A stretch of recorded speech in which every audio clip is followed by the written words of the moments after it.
श्रियो वैश्यस्तभाशूद्राः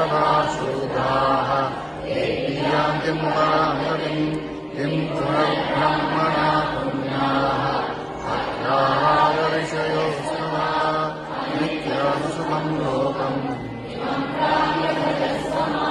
US के बच्चों ने हनुमान चालीसा और भगवत गीता का जाप किया है पूरे के पूरे 5 घंटे।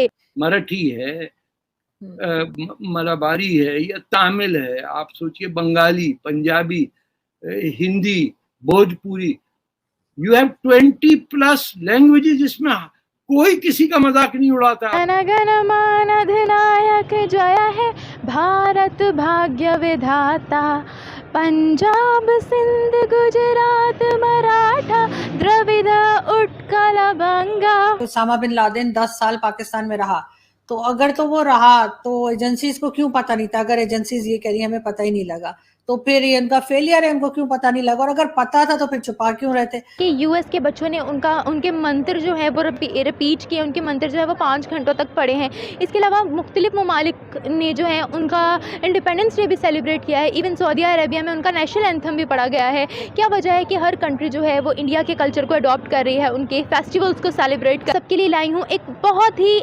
ट्रेंडिंग सी वीडियो। अगर मैं बात करूं टॉपिक की, तो यूएस के बच्चों ने हनुमान चालीसा और भगवत गीता का जाप किया है पूरे के पूरे 5 घंटे। आखिर ऐसी कौन सी वजह है जो डिफरेंट ममालिक में इंडिया का कल्चर प्रमोट किया जा रहा है, उनके कल्चर को प्रेफरेंस दी जा रही है? अगर मैं उनके इंडिपेंडेंस डे की बात करूं तो उनका इंडिपेंडेंस डे बहुत सी कंट्रीज़ में मनाया गया है, बहुत सी कंट्रीज़ में सेलिब्रेट किया गया है। इवन नासा तक जो है उनका इंडिपेंडेंस डे जो है वो सेलिब्रेट किया गया है। क्यों इंडिया को प्रेफर किया जा रहा है, इंडिया की हर चीज़ को क्यों नंबर 1 पे रखा जा रहा है?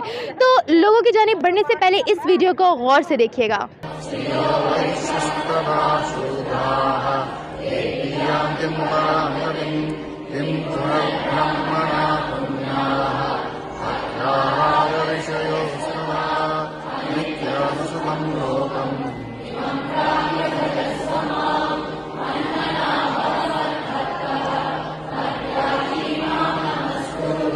ये जो आपने मुझे वीडियो दिखाई है, इसमें मुझे लग रहा है कि इस तरह के इवेंट्स में इंडिया कल्चर अडॉप्ट करना अमेरिकन्स के अंदर, तो ये किसी हद तक सोसाइटी में इंट्रैक्शन पैदा होगा। ये जो एक अज़ल से हम देख रहे थे स्याह और सफ़ेद फार्म का, सॉरी ये ब्लैक एंड वाइट्स का जो इशू था, वो भी किसी हद तक कम होगा। और इस दुनिया के अंदर जो तासब की एक तासब का एक माहौल फैला हुआ है, वो भी किसी तरह से ओवरकम हो जाएगा। ठीक हो गया। अच्छा सर, मेरा आपसे सवाल ये है कि यूएस के बच्चों ने उनके मंत्र जो है वो रिपीट किए, उनके मंत्र जो है वो 5 घंटों तक पढ़े हैं। इसके अलावा मुख्तलिफ ममालिक ने जो है उनका इंडिपेंडेंस डे भी सेलिब्रेट किया है। इवन सऊदी अरेबिया में उनका नेशनल एंथम भी पढ़ा गया है। क्या वजह है कि हर कंट्री जो है वो इंडिया के कल्चर को अडॉप्ट कर रही है, उनके फेस्टिवल्स को सेलिब्रेट कर रही है, उनकी खुशियों में शरीक हो रही है? मैं कभी भी नहीं कहूँगा कि मुस्लिम कंट्रीज़ एक इंडियन कल्चर को अडॉप्ट करें और उनके ये मंतर्स वगैरह को फॉलो करें। देखें, वो अमेरिकन्स हैं, वो नॉन मुस्लिम हैं और हम मुस्लिम हैं। और हमारे हीरोज़ की बेमिसाल हमारे पास हिस्ट्री के वाक़यात मौजूद हैं। हमें उन चीज़ों को देखना चाहिए। बिल्कुल, बेशक हमें किसी का मज़हब जो है वो फॉलो नहीं करना चाहिए, हमारे लिए इस्लाम ही काफ़ी है। लेकिन मेरा यहाँ सवाल ये है कि लोग मुख्तलिफ ममालिक जो है, इवन सुपर पावर है यूएस, तो इंडिया को क्यों प्रेफरेंस दी जा रही है? क्यों उनके साथ बिजनेस जो है वो स्ट्रॉन्ग किए जा रहे हैं? क्यों उनको प्रिविलेजेस जो है वो दी जा रही है?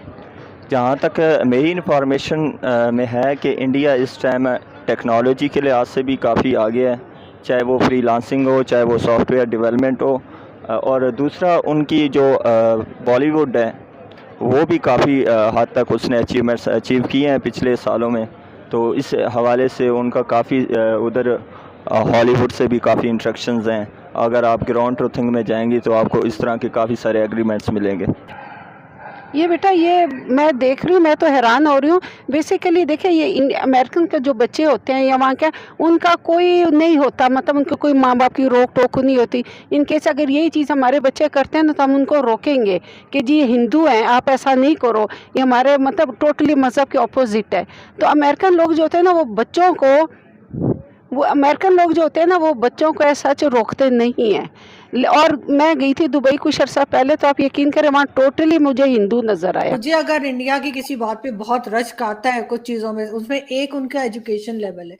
आप इवन अगर आप डिबेट में चले जाएं इंडियन टीवी पे, तो आप Yes. साफ देखेंगे कि पाकिस्तानी पैनलिस्ट को कुछ नहीं आता होगा और इंडियन पैनलिस्ट पूरा पढ़ के आए होते हैं। यहाँ तक एक बार कोई सबमरीन इंडियन आ गई थी इस तरफ, या हाँ। इंडियन या नहीं थी वो मुझे नहीं पता, बहरहाल इन्होंने क्लेम किया पाकिस्तान ने कि इंडियन सबमरीन है।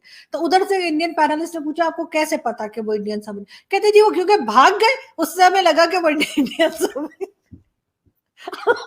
आप देखिए कि उन्होंने वहां 400 जबानें, जिसमें कोई 20 तो ऐसी हैं जो डोमिनेट हैं, हंड्रेड्स ऑफ मिलियन बोल रहे हैं।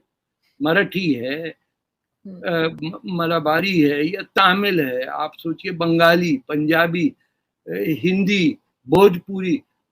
यू हैव 20+ लैंग्वेजेस जिसमें कोई किसी का मजाक नहीं उड़ाता। आप दिल्ली में जाएं, हर कोई हिंदी अपने एक्सेंट में बोल रहा है। आपको 2 लोग नहीं मिलेंगे जो एक दूसरे का मजाक उड़ा रहे हैं। हमारे यहाँ यही होता है, खे नहीं कहते, खा कहते हैं, तो खा नहीं कहते, खू कहते हैं। अरे भैया जान छोड़ो दिल्ली वालों, तुम्हारे वो हैदराबाद वाले का मजाक उड़ा रहे हैं, वो तो यही कहते हैं। हम नाज़िमाबाद नंबर 2 में पला बड़ा हूँ, हर तीसरे घर में अलग उर्दू चल रही थी। अरे हैदराबाद का इसको क्या पता, अरे वो तो लखनऊ वाले हैं, इनको क्या, दिल्ली वाला, अरे ये तो बदतमीज लोग होते हैं दिल्ली वाले। मैं एज अ पंजाबी समझ नहीं आता था, तो सबके सब एक ही ट्रेन में आए हो यहाँ। इतनी अच्छी जगह थी Nazimabad, I really miss that place. Middle class लोग सब हैं, हर एक की उर्दू अलग, हर एक मजाक उड़ा रहा है हर एक का। और कहीं मेमन या गुजराती बोलने वाला फंस गया, वो तो खत्म।